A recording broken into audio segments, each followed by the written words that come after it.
But it said, if a poet is not in trouble with his king, he's in trouble with his work, right? So I said Color Black sounds like what the atmosphere in paradise will be like, right? Who are you? Are you the FBI? Bro, the police? CIA? I think everything from when your career begins and before it even begins. Personal sweet. I got you on a sweet spot. I'm gonna catch you. I'm gonna catch you. Wait. I'm gonna catch you. I'm gonna catch you. I have something for that. Yeah, so clap, and we go, clap, and we go. Let's do this. So, segment 1 in 3, 2, 1.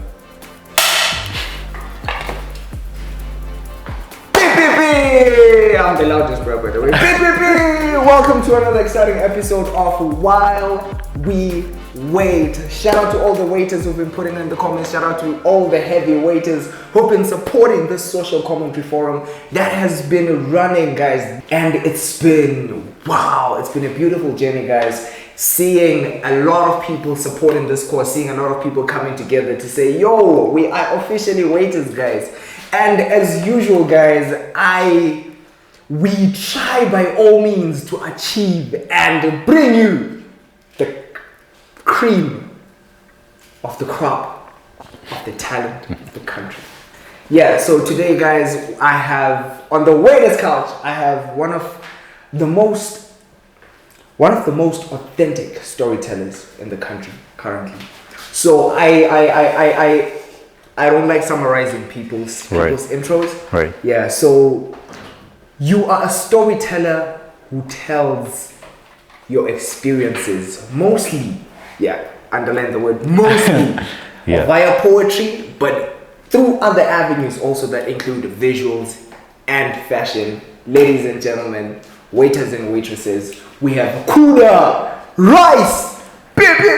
Now I don't know what to do after that, bro. What do I do with that, bro? You alright, man? I'm good, kid. How you feeling, though? You're looking good, kid. I love the. Hey. Oh, you understood Let's the make assignment. sure I understood the assignment. Shout out, bro. So how's it been, man? How's it been? I'm chilling. And how's work, life, and everything? Do you know what I always encounter when I go for some interviews, right? Okay. So people always expect me to say these like super exuberant words. So so they'll ask me like, "How are you doing?" I'm like, "No, I'm good. I'm good." I'm like, "Just good? You're a poet. Give us something better." Bro, we need the lyricism, we need the buzz, the similes, chronicles, cryptic. Everything in there, bro. Everything in there. Yeah. So tell me about it, bro. Like, how's it been? How's work, life, and the balance in between? It's been interesting, bro. It's been interesting. I don't think I necessarily make a separation between work and life, because I think if you spend so much time doing what you consider to be work, then that is life, essentially. So I think I've been doing a lot of life, and life for me has been looking like, creating things, doing poetry, interviews, podcasts, and extending myself into different spaces as well. Oh yeah. Before we even get into the detail of understanding who Kuda Rice is, right? I see a lot of. There's a word that you keep on repeating in most of your presentations. Right. Correct me if I'm wrong. You always put the word musiki. Musiki. Yeah. Yeah. Elaborate further. So it's a concept that I'm still entirely trying to play around and see how best to go with that. So I did create a different section to my creative persona, which is called Musiki Rice, or Rice Musiki. So Rice the creator. And it's something that I'm trying to play around as well. So it sort of captures everything that I do. And what I want is for there to be Rice Musiki. And then beneath that, there's Kuda Rice, who does script writing, poetry, fashion, and everything like that. But essentially, it's all under Rice Musiki. Okay. So, catch me up real quick. So, apparently, Rice is your surname.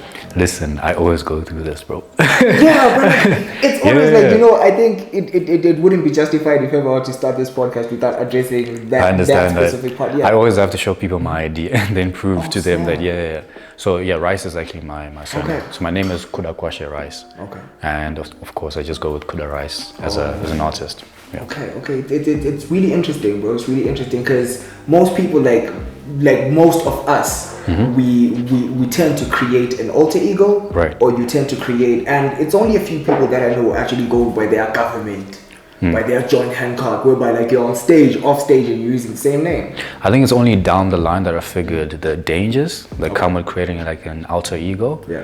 Because essentially it's sometimes it's not a true representation of yourself. Okay. It's a persona that you are presenting, and it's not true to the character, right? Because there's a separation of those two things. So either you present yourself with your persona, which is something that you construct, or you present yourself with your character, which is something that you already internally possess, right? So when I came to the creative scene and creative space, I just did not have a name to go with. So I just went with my name. And I realized the more that I used it, the more that people found that it was unique and like, Kuda rice, what does that mean? So I just got more into it. Yeah, just go with it. Shout out, much respect on that. So looking at Kuda Rice the person, Right. Let's go to Kuda Rice the brand. Right. You get it? And so take me through the process of when did you actually get to realize that, you know what, I really want to do this, and what is it that I want to do, and how did you even get into the space of you being the creative that you are now? I think the realization actually happened last year, right? Because I was going with the flow a lot, Okay. right? So I didn't have a well-defined structure of what I'm doing. Yeah. I understood that I love poetry, I love fashion, and I love all these other creative spaces, and I'm sort of navigating my way in them as well, but I don't know what I'm doing there, right? So it's only last year that I really sat down with myself and thought, you know what, I need to create a solid brand and to also be intentional about what I'm doing. Who am I? What do I stand for? And what's the direction that I want to take? So I think that was a conversation I had with myself last year. And then I started moving and maneuvering these spaces with intentionality. So to say, hey, I'm a storyteller at my core. What that means is I tell my own stories, but also I tell other people's stories. And how to tell other people's stories is collaborating perhaps with people that are in fashion, that want to tell their story in a certain kind of way. And I'm like, hey, I'm a poet and a writer. Allow me to tell your story, right? In a way that I know best, right? Or maybe collaborating with someone who's a visual artist and saying, hey, listen, you have painted this thing, but I feel like there's another extension of this that we could sort of explore, right? And then collaborate in that kind of regard. So I think it's only last year when I was like, yeah, Kuda Rice, the brand, let's solidify it. All right. But then you having your craft being established as early as 2017, if I'm not wrong. Right. So 2017 is when I started spoken word. I was specifically just a spoken word artist and a poet, right? Before then, I used to write some stuff, but I was what I consider a bedroom poet. So where I just write my stuff and I just keep it. So 2017, there was a platform named Easy Poetry Jam. You know, I was about to dive into that. Yeah, we can talk more about that. I saw you with the t-shirts. Yeah, we even had the t-shirts and everything, man. Okay. It was started by a guy named Hey Preacher. Okay. Incredible artist, incredible poet, incredible performer, right? So he started the platform and he wanted to essentially give poets and writers and spoken word artists like a platform to be able not to only perform, but to connect with the community, right? Because that's the main thing that poetry misses a lot, a sense of community. So he started that platform. Long story short, I went there and I already was writing some stuff because I was inspired by some girl that made me write poems. It all begins from emotion, man. It all begins from the emotion, But yeah, I was introduced to poetry by someone who I was with, right? But that's a story for another day. And then I got into writing. The muse. She was essentially my muse, right? Which is a dangerous thing, by the way. Attaching your creativity to a person. Okay.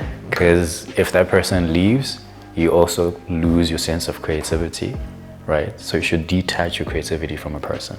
It should be attached to something that is more solid.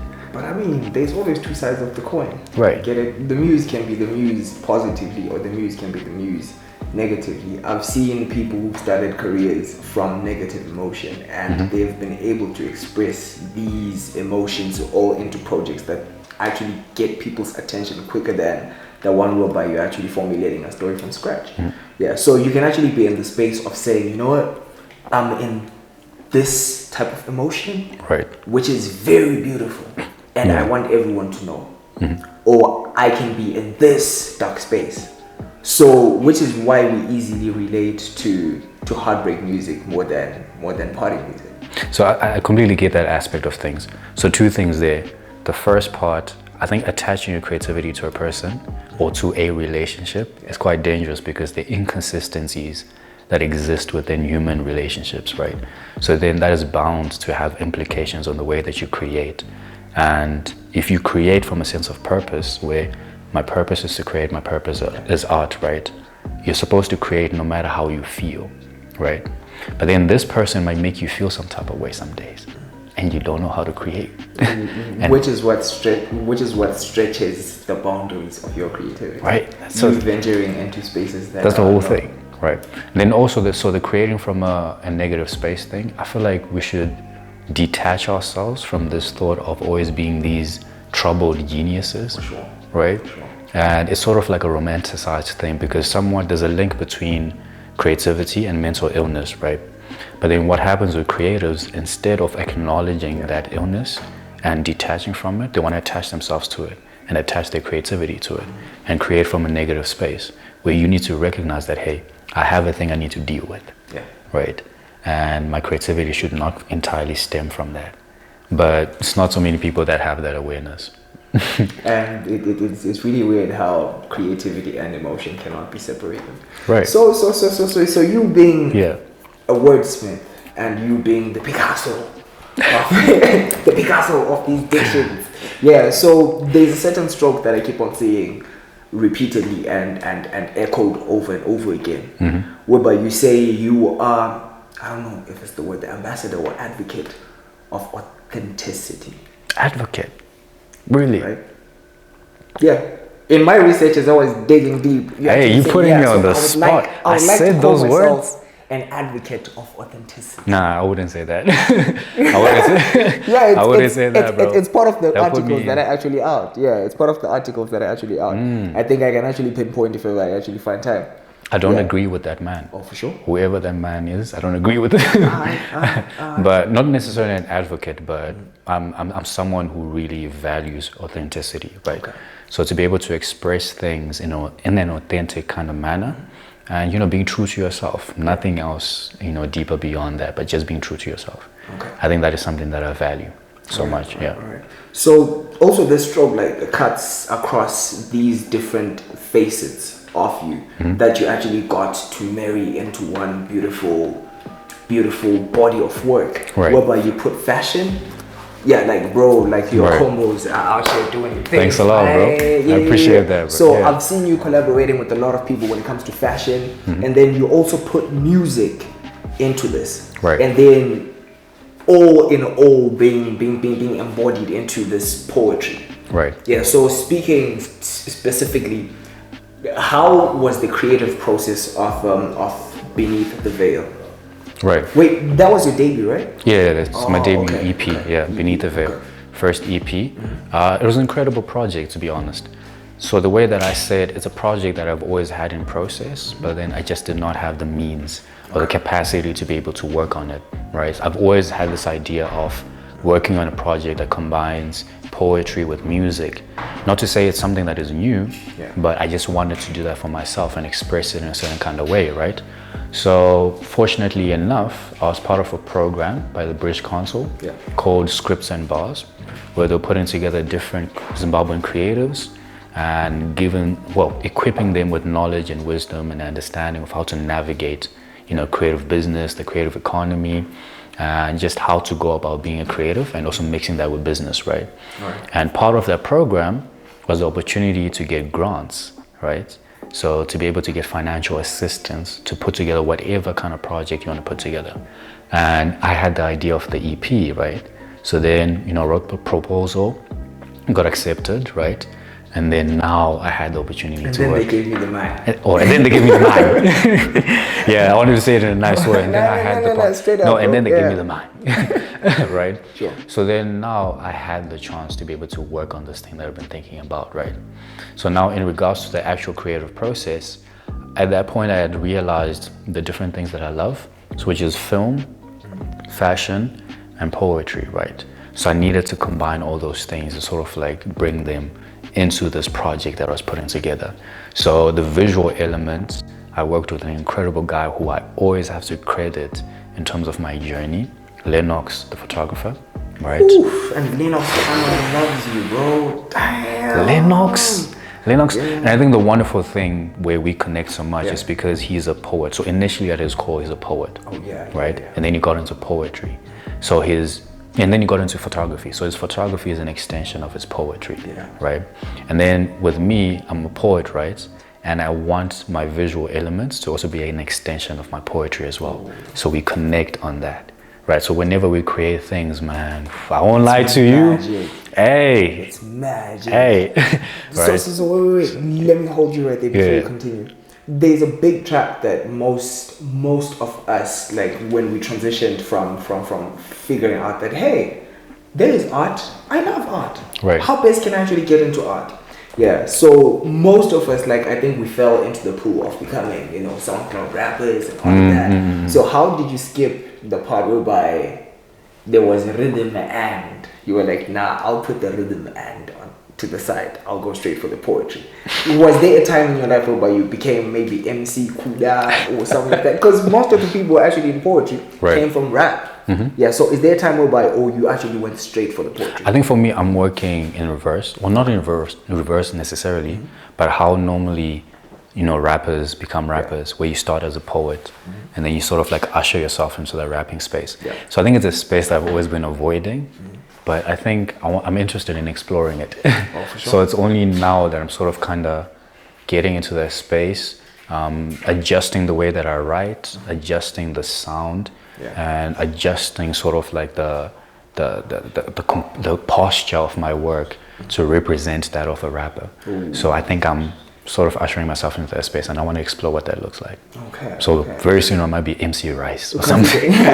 Considering that there was a time where we were having a similar conversation, and then you were like, nah, all the instrumentals and the compositions that are in Beneath the Veil are your own compositions. Right. You had producers who were doing these things, but then these are 100% compositions. I worked with an incredible producer by the name of T. Blau, right? Tino Maunganidze. He's an incredible producer. And from the get-go, I told him that I do not want to just simply take a sound, put it there, and then put the poetry on top, right? So from the get-go, we would build something from scratch, right? And he's incredibly talented, so he plays multiple instruments. So would experiment with the guitar, with the keys, with the bass, with like different things. So I think that was really wonderful. Yeah. And then how do we get to the collaboration that you had with Tahle Wedzinza? Tahle Wedzinza. I think it was, so we had a relationship outside of, the creative space, the work, right? So by virtue of me knowing someone that knows her, and then us being in the same spaces, so we did have extensive conversations about, creativity and work and art. And we had also collaborated on a fashion show, right? Where it was put together by this incredible fashion designer. Her name is Fungai Muzoroza. Check out her work. I've seen her work lately. Oh, amazing. What? It's out of this world, because it's a futuristic concept. And I think out of every single designer from Zim, well, okay, I don't want to compare, but I love the authenticity that she applies into her work and the intentionality as well, right? So it's things that are made with intentionality, and she's quite focused on making sure that she does that. And your collaboration even dates back to the time when you got nominated for the NAMA. For the NAMAs, right? The outfit that you were and the outfit that I rocked on that evening, she made an incredible outfit. So for context, so the fashion show that we did, right, where Tahle also was part of it. So there was Tahle, there was, I don't know if you know, Kudzi Muori, incredible percussionist. Who goes by the name of... It's just Wowray or something like that. Yeah. Incredible guy, right? So that fashion show was centered around what she titled to be the braided birthmark, right? So it was this idea behind braiding and black people's hair, right? So we were speaking about historical facts and history, essentially what happened, where black people in plantations, when they're in the slave plantations, they would braid each other's hair as a way to create a map on how to escape those plantations, right? So there was that aspect of it. And also the importance of hair within the African societal system and the societal setup, and how hair represents a certain kind of significance, right? So what she did was, on her garments, she would braid with this sort of like rope, right? As a representation of that, bro. So the outfit that I wore to the Namas, it had that pattern of the braiding, bro. That's incredible, right? And when you look at it, it's not really a far-fetched idea. It's not. Because it's not something that you look at and you're like, why is that there? Like there's that unison of putting the creative concept and making the outfit functional. Because you actually rocked the red carpet, bro, and you killed it. Bro, and congratulations on the nomination. Thank you so much. That is a milestone, bro, because this is like a national platform whereby you're being recognized as an outstanding spoken word artist. Imagine that. Yeah. I think for me, that already was a huge significant thing to me, right? So it just showed me that I'm doing things right, and there are people out there that are also just recognizing the work. So I think I really appreciate that nomination. It also did so much in terms of increasing my brand visibility, and also helping me get into certain spaces where I can be like, hey, listen, I've done this, and also I've been nominated for the numbers, and then your name kind of holds weight, which was really incredible.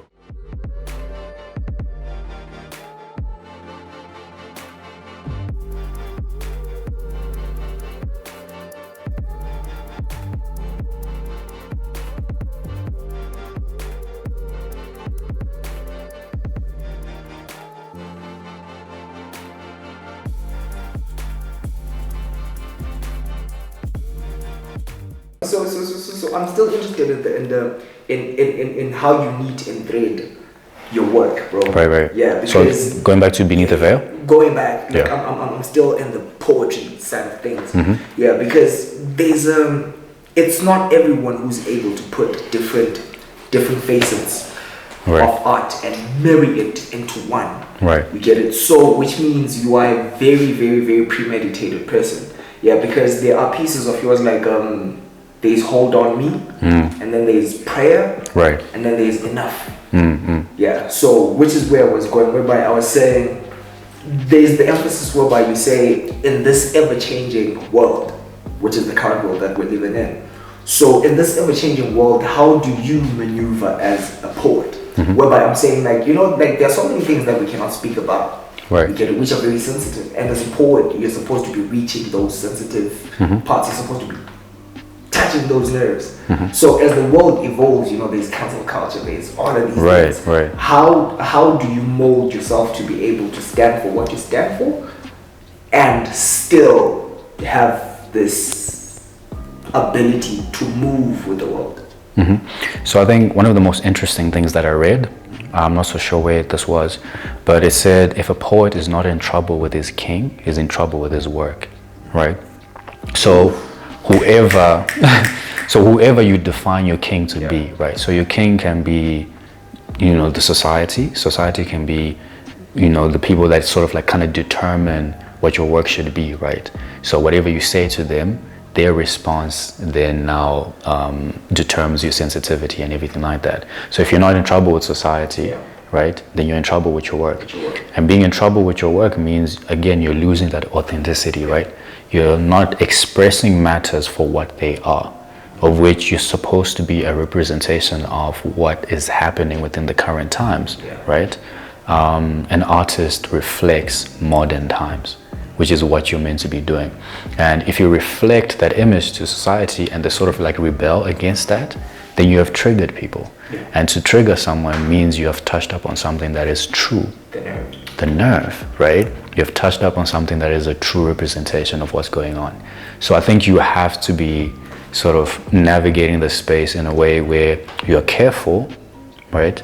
Because I think in Zim particularly, you have to also consider other things that may happen to you, about speaking about certain matters. So you have to be careful, but at the same time, you're representing or rather presenting a reflection of society for what it is. So I think I have done that to my best capabilities, but I also recognize that I do not surpass a certain threshold because there's also matters of safety, right, that I also have to consider. So I try the best I can to be an unmovable force and say, hey, listen, this is what I stand for, this is what I speak about, and I'm just going to present it as much as possible with as much authenticity as well. And then whatever happens from there is not necessarily something that I think about so much. So I do what feels natural, and I think less about the outcome. Oh yeah. Which is where the authenticity of the whole craft comes in. Right. Yeah. So would I be wrong if I say most of your work is leaned towards I'm still trying to take from the titles. Right. Yeah. Before even delving deeper into the details. Mm-hmm. Yeah. For example, if ever we say enough, we say prayer, we say hold on me. Mm-hmm. Yeah. Hold on me. I love that you caught that detail. Bro, pay attention to you're paying attention, bro. Yeah. So, which is what I'm saying, that most of your work is mostly leaned into spiritual, right, and your personal experience. Right.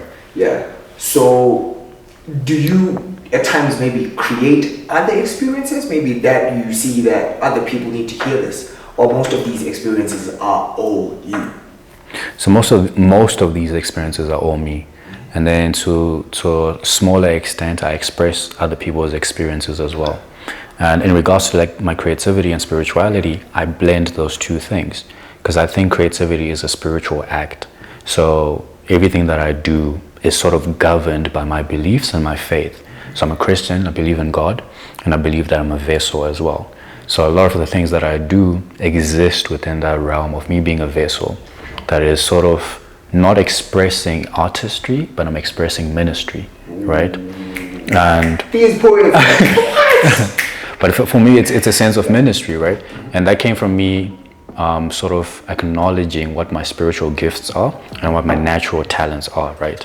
So recognizing that within the spiritual realm, my gifts are, teaching, wisdom, and leadership, right? So how that manifests with my natural talents is being able to speak and poetry and having this sense of confidence, to be able to talk about certain things and to lead people, right? So I am administering my spiritual gifts with my natural talent. So that's why my work has that spiritual element to it, because for me, like I said, it's a sense of ministry as well.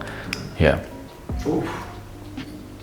I like the part where you say that you actually acknowledge the fact that you are a vessel, and most of this work that comes to you is coming through you. It's coming through me, It's a source whereby you're supposed to put this work out. Yeah. So taking you back a bit, that's where I actually get to acknowledge also the fact that lately you haven't been in trouble with your work. Which means you've been messing around with a few kings, I see. You see what I do right there? I see what you do right there. Let's get straight into it, bro. Right. Your collaboration on The King of Hearts, which actually happens to be the album title track. That's all that I'm gonna say. So I'm still trying to understand. I want you to take me back as when the phone rings, and then who says who? You call him, he calls you. How did it work out? So there was a point in time where we were in the same space, right, for like a different kind of reason, right? And this is Takura, by the way.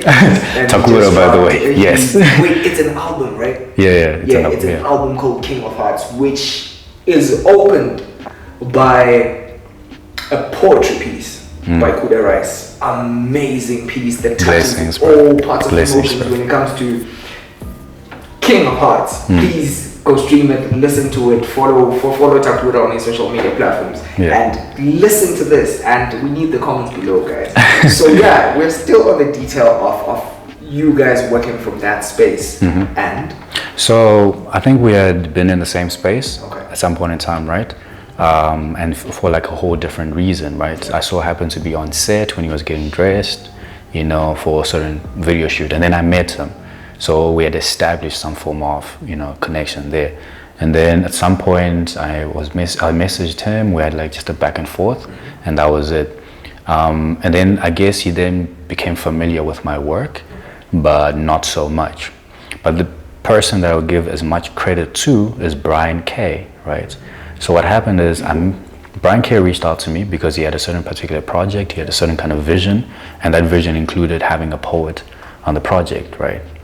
So I linked up with Brian K. From the get-go, his spirit, incredible. Amazing. His artistry, his work, amazing, right?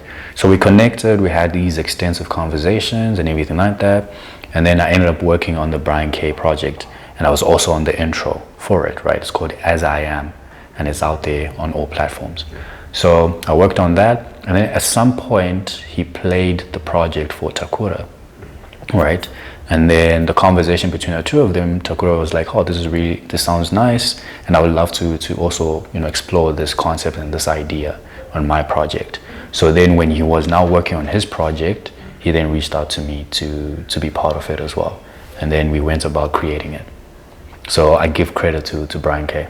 Oh yeah. So then when it comes to the creative direction, was that your penmanship, and how much contribution did Mr. Okay actually get to put in this piece for it to become an opening piece? Because when it comes to the handwriting, bro, I read the handwriting, and then I'm seeing your hand mostly in that. Yeah. So, which is what I'm trying to understand, that this seasoned artist gives you the opening song. Bro, that's a privilege right there. Yeah. That's a privilege right there.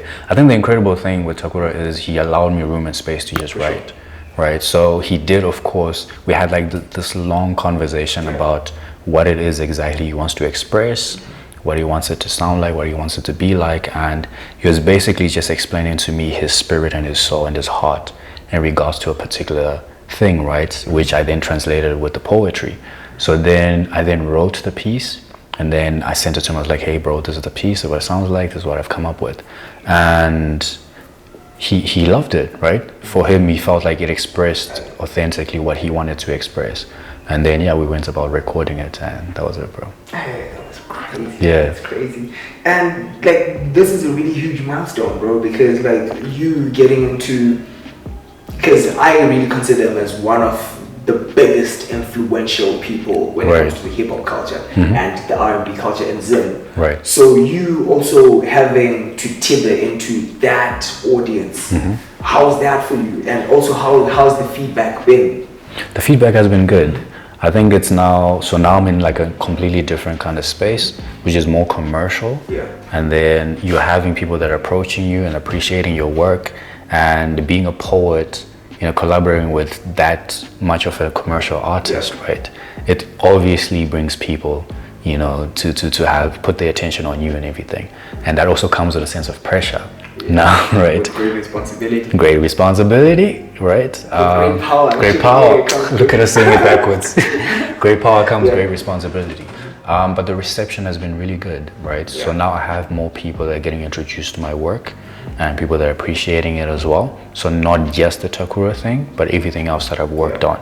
And now you have more people that are getting to familiarize themselves with your work, and other collaborations that have come from that as well, and other people that have been in talks with, so that I can also, do the same thing on their projects or do a different thing. But one thing that I'm loving is that my voice has extended into other different spaces and other different realms. Yeah. Alright. So dating slightly before, at Picture, please, my show. At Picture you say, I'm trying to put my shoulder bundles in place. You say, wait. I had this, bro. Okay, you got it. Catch it, brother. You actually said, Sango rinopa wanet, right? Ndanzwa nekupukuta rangu zia. So sango rinopa waneta, asi rangu zia ndanzwa nekupukuta. Shut up, you actually got that. Yeah. That's what I meant. Yeah. So when was that exactly? So that was in 30 August 2022. 2022. Yeah, that's when I released my Beneath the Veil project. Alright. And that track that you're giving reference to is actually the intro track. So the way in which I introduce the track is I've been on a journey, right? be it a life one, be it a creative one, whatever kind of journey it is. And they say that the more that you are in this jungle and you're fighting and everything like that, the jungle will be rewarding. So how I introduced the track is, they say that this jungle is supposed to be rewarding, but I've just been sweating and working hard, right? Be it in the creative space or just generally in life. So yeah. So with that consideration, when would you think you would actually have that moment?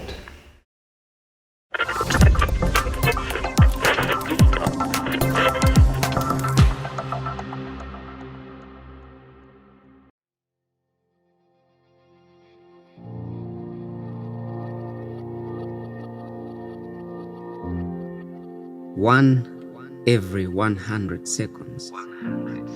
Should I say something about how I didn't ask for this?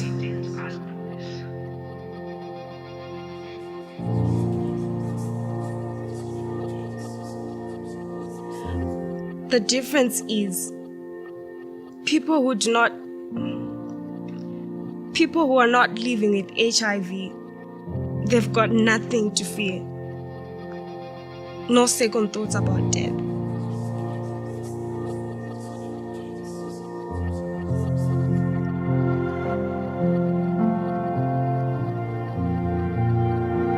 How did I get here? One step forward, 10 steps back. Is it okay for a man not to be okay? You want to marry off my only child because you have failed to provide for her as a father. She's of age, and she might as well be of good help to this family. I went away from home, thinking I was solving the problem.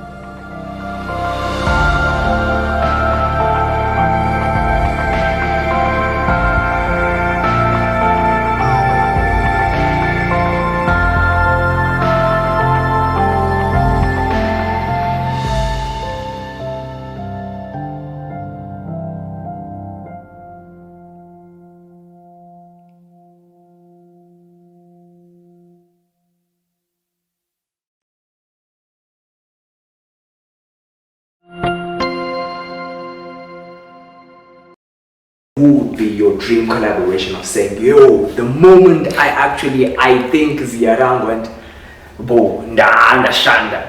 Is it a collaboration or is it an award or is it, what do your milestones look like? Milestones. So I don't think for me so of course I do have small things that I want to do along the way, right? So collaborating with certain artists. For example, so locally, I'd love to do something with Gemma.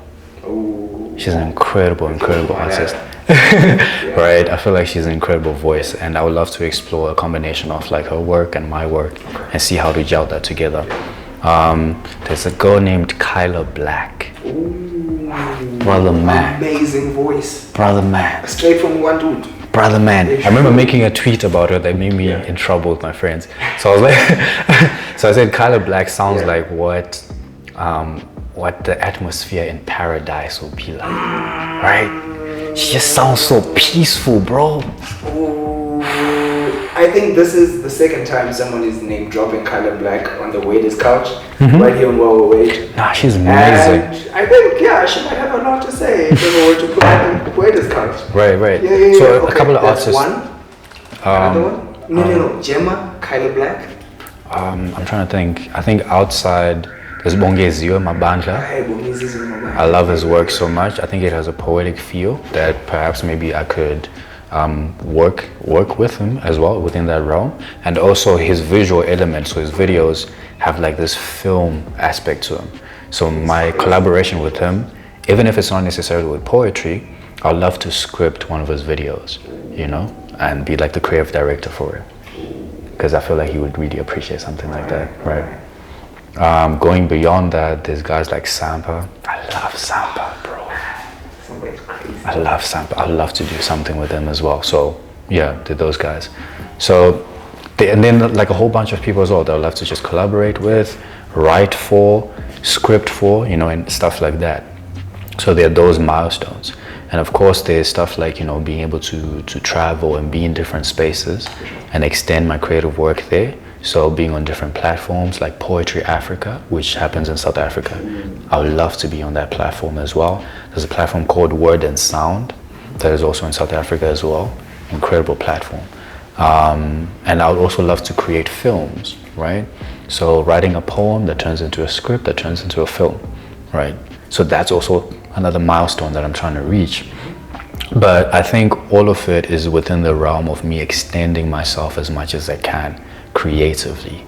And I think that moment is not necessarily something that I can determine, because I feel like once I achieve these milestones, there's going to be another milestone, right?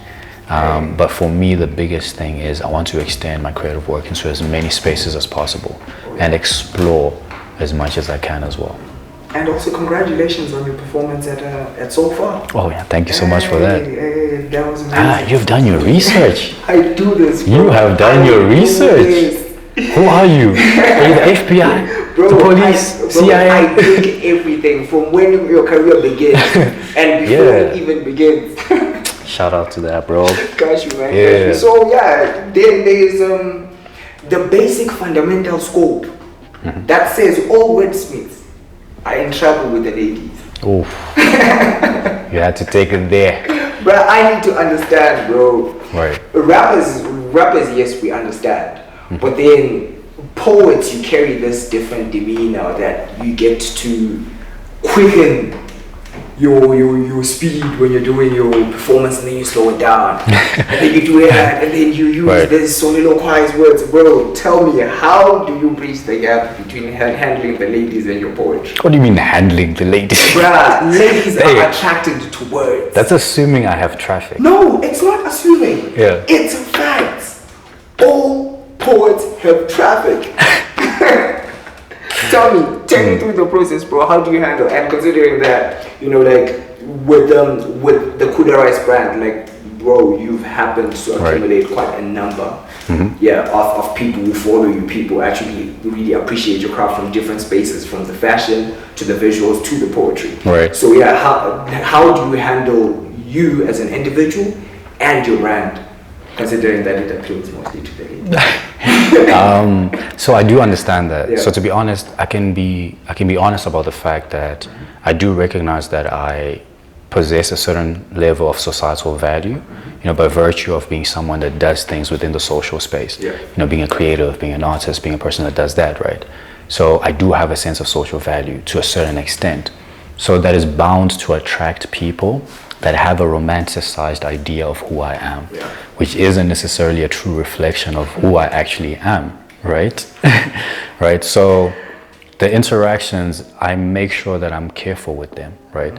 Because I recognize the people that come to me because they are fantasized by my work and the image that they see on stage, right? So when they engage, they're already engaging with a certain perception that, oh, you're this amazing wordsmith, you're this kind of guy, you know, you dress well and everything like that. And for them, they're already impressed, right? And it becomes like a dangerous kind of thing for you to engage with someone. Drop that image, bro. Right? To deal with it. Right. And then my thing is, by virtue of my character, I'm not necessarily someone who likes to meaninglessly serenade people. So I don't like to engage in these things where I entertain that idea and entertain that thought, right? Because for me, it goes beyond just manipulating people based off the image that they have of me to say, hey, listen, you're so impressed by me, so I'm gonna use that. And I don't like to do that as well. So I always create a barrier between me and the traffic per se. I say, listen, I'm someone who enjoys being in my space and not extending myself so much to people that I just meet or different women that I meet within whatever kind of spaces. I maintain a respectful kind of interaction. If it has a form of seriousness to it and it's attached to the potential of maybe being something where we work together or we engage on a professional basis, then perhaps then maybe we can engage. But beyond that, I just keep my space, bro. Keep my space. I do my art, I write my poetry, I drink tea, I listen to vinyl records. And you mind your own business. And I mind my own business, bro. Yeah.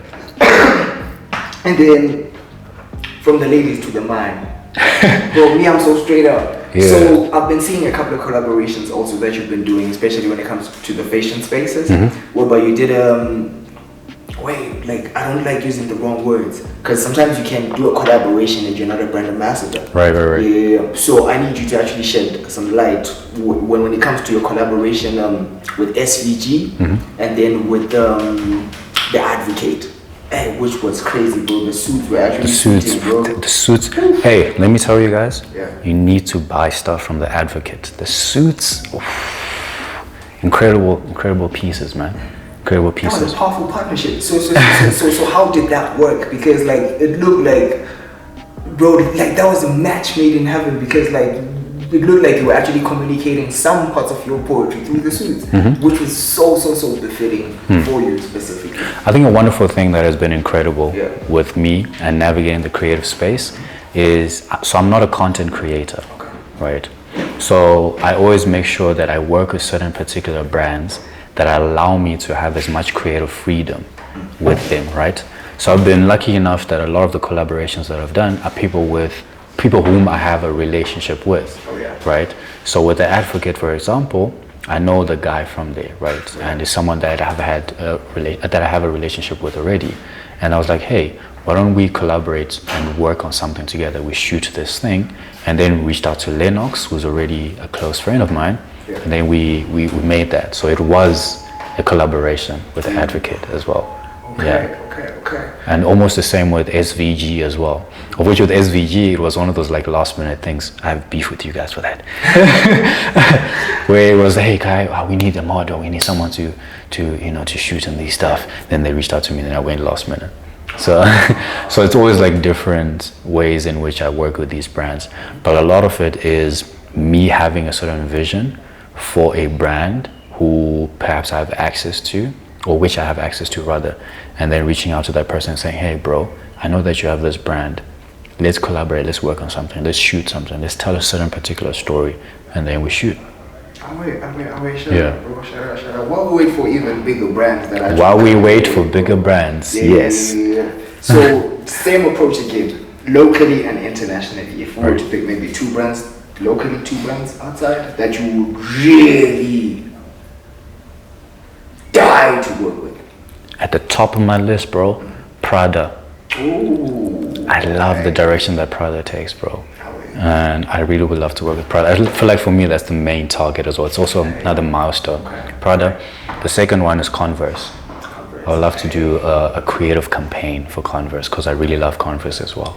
Converse, you heard that. Prada, Converse. Come through. Yes, let's do something. Let's work. Yeah. Okay. For me, those are the top. International. Come back home, bro. Locally. Yeah.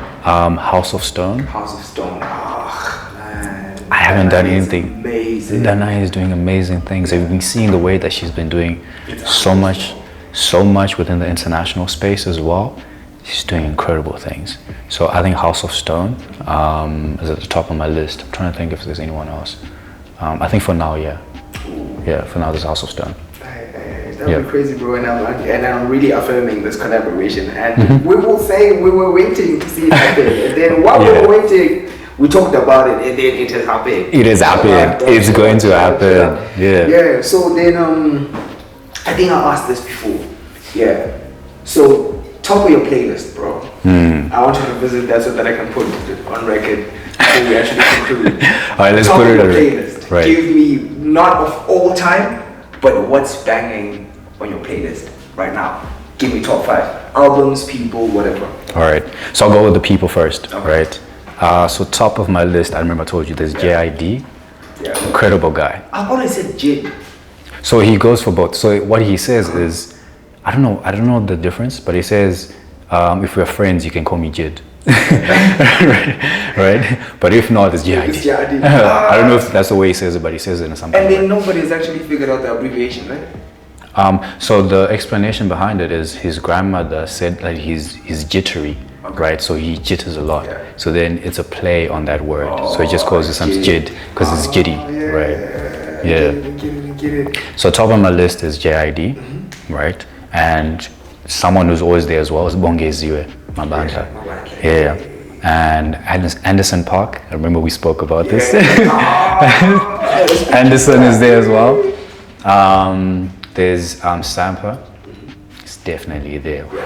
Incredible artist. Who else can I put there? Who else have I been listening to? There's Tendai. Amazing musician again. And I actually thought it was Zimbabwe. I thought he was Zimbabwean, I bro. still think he's Zimbabwean. Do you know? I think we need to claim Tendai. Tendai, wherever you're from, Zimbabwe. it doesn't matter. You are Zimbabwean. Yeah, Tendai is an incredible artist as well. Yeah. So in terms of albums, what I've been listening to right now, I know you judge me so much for this because this album's old, but I've been listening to Malibu a lot by Anderson Park. Debut album, yeah. Bro, The Bird. The bird. Your heart don't stand a chance. Your heart don't stand a that's the standout chance. track in the whole album, yeah. That's a standout song. That's a standout song? Yeah. For me, I think it's Silicon Valley. Underneath the gut. And the fact that it ends with Thomas Mafumo. With Thomas Mafumo sample. Like, how does Anderson Park sample Thomas Mafumo? That's Who legendary. does that, bro? That's legendary. That's legendary. So I think there's a Silicon Valley. Well, I mean Malibu, right? There's the Forever Story, right, by JID. There's Amakesha by Bongeziwe, right? And then there's an album by Sampa, the recent one. I forgot the name. And I also want to honor the name because the name is his grandfather's name, so I don't know how to pronounce it. But yeah, there's the Sampa record as well. That's 4 now, right? And I've been listening to Calvin Momo as well. His recent project. Okay, bro, you make me feel like people were coming to wow, we need to start compiling a Spotify playlist. So that we say Kuda Rice playlist. Right here. Stream it, bro, because people need to start tapping into different aspects of music. People need to start experimenting with sound like a whole lot. I figured out that most mainstream people, they listen to wide mainstream. I think you shouldn't limit yourself. So music as well. We actually share this music and we share these playlists. It's quite different, man. And there's so many things that you can discover out there just by simply listening to an artist that does a different genre to the one that you listen to, and you discover like incredible music out there, man. So you need to really diversify your playlist as much as you can. And you know, some things you won't like, some things you might like, but allow yourself room to test that out. To grow. Alright. And then maybe last but not least, there is something that I've always been interested also. Something that I've been interested in. Whereby, like, bro, you've ticked certain boxes that you've actually solidified yourself in. When it comes to fashion, bro, I don't know who dresses you. When it comes to the poetry, bro, like you are a household name. And then when it comes to visuals, bro, like all the pieces that you've dropped, like they are tailor-made for these pieces of yours. But then there's the other side of you that you haven't really put out. Bro, when I do my research, I dig deep, bro. I'm not scared. I'm not scared, man. You've been having collaborations with the Safe Ground. Safe Ground. You've been having collaborations with platforms like Chibiliga, get it? And other dance platforms. So which gets me to the point whereby, are you a dancer? Are you not a dancer? Do you dance? Do you not dance? Are you gonna be a dancer, or are you just doing it for fun? So it's a funny story. Before I was a poet, I was a dancer. There we go. While weight brings you the juice, ladies and gents. There we go. Let's go. Bro, who are you, bro? Who are you? Where's couch? Before I was a poet, I was a dancer. Okay. I loved dance so much, so I did so much within the dance space as well. I wasn't as committed, but I did much within the dance space. So when I discovered poetry, or came across poetry and fell in love with it, for a long time I thought maybe I was going to be able to balance the two things. But then I realized I was leaning more towards poetry and spoken word because my life was going in a certain kind of way. So I didn't lose my love for it, but then I lost my ability to also do dance. So I think now I'm like rediscovering my love for dance, and I'm sort of getting into that space more as well, and just dancing as well, but out of just the pure love and the fun for it. And then maybe I might start doing it seriously and professionally at some point, but I think for now it's just rediscovering that love that I have for it, because I love dance, man. Dance is it's poetry in motion. Shout out, bro. Shout out. So, and then if ever there are any other aspects of Kuda rice that people are not aware of, because you know, who knows, bro? Maybe you're actually being an astronaut and you're actually going to space at night. Who knows? So yeah, are there any other parts of Kuda rice that people are not really aware of? Like, do you play any sports? Do you do any other things that are not in the main line of what people know about Kuda rice? That's me exposing myself, man. Let's go, bro. This is the platform, man. Sport, yeah. So I love sport. I love volleyball. When I was back in high school, I used to play for Zim.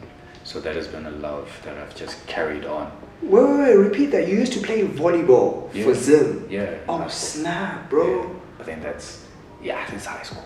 Like the untold stories of Kuda rice. Only on While We Wait. Okay. And then is it something that you just left along the way? Yeah, I left along the way, and then I do play from time to time. Okay. Here and there, maybe friends, they're hosting games, whatever it is, then yeah, I do that. Yeah, sure. So that's also like a love that I have that is just random. I also love hiking and nature. I'm a nature boy. Bro, like I'm mostly an outdoor person. So I actually felt so much joy when I saw this other article that was saying the male actually recharges outdoors. Right. Yeah. So if you are in the space whereby there's so much trees, there's so much mountains, that's the only part whereby a male can actually recharge fully. So that's where the masculine is. So shout out, bro. If ever you go hiking, you're a real man out here. Shout out. Yeah. You should actually hook me up the next time we go hiking. Let's do that, bro. Let's do that. Then we just go, we just sit, we just talk, we just take in, the atmosphere and the environment, man. That's necessary. Yeah. And then finally, guys, this is where all my research, my hard work of research, because we brought out all the juice, bro. Right. Yeah, dating back from 2017. 2017, bro. Still with Easy Poetry Jam. Yeah. I found that, bro. That's crazy. Yeah. So then, I want you to pick up from this, right? I want you to pick up from saying, this is where you put your affirmation. Okay. Of saying, for example, I can say, while we wait for my Emmy, while we wait for my Grammy, while we wait for my BET, maybe, you get it? And while we wait for my Franz Khan award, or while we wait for my Space Odyssey, such things, you get it? What you should expect from me in the next coming, let's say, year or two. You should expect fire poetry, you should expect this. So what are we looking forward to from Kuda rice in the next coming 2024 or something like that? So I'll just go into 2024. So while we wait for? So while we wait for the Nama. You heard that. So while we wait for the Nama, in between there are going to be a lot of, I'm going to be releasing a lot of music, right? So I'm experimenting within the music space. I remember I told you that I want to usher myself more into the rap scene. So I'm going to be releasing a lot of music. MCs. And just finding a way to navigate through that, right? I'm going to be releasing a lot of short films as well, working on a lot of short films and also doing a lot of photo shoots. I also want to release a book. So I've never released a project within that realm. So I've always considered myself a spoken word artist. So everything that I've done is just recorded stuff and it's all spoken. But I want to release a book as well. So I'm working on a compilation of something. Yeah. Ooh, powerful, bro. Powerful. Yeah. With that affirmation, bro, all of these things are actually coming into fruition. Yeah, bro. All of these things gonna materialize. Right. And then we're really gonna sit down. Then we're gonna come back to this. Gonna come back to this clip. All these boxes have been ticked, and we say while we're waiting for that. Yeah. This is what. Let me just add. While we wait for the Grammy, for the Oscar, for everything. We're coming. Yeah, bro, bless up. This has been a very beautiful conversation, bro. Thank you so much, I bro. got to learn a lot, beyond the veil. Beneath the veil, and a lot beneath the veil, and you literally unveiled what I didn't know about Kuda rice. Right. Yeah, as an artist, as a human being, and bro, trust me, you still have a lot to offer the world, and we're so grateful with what you have offered so far.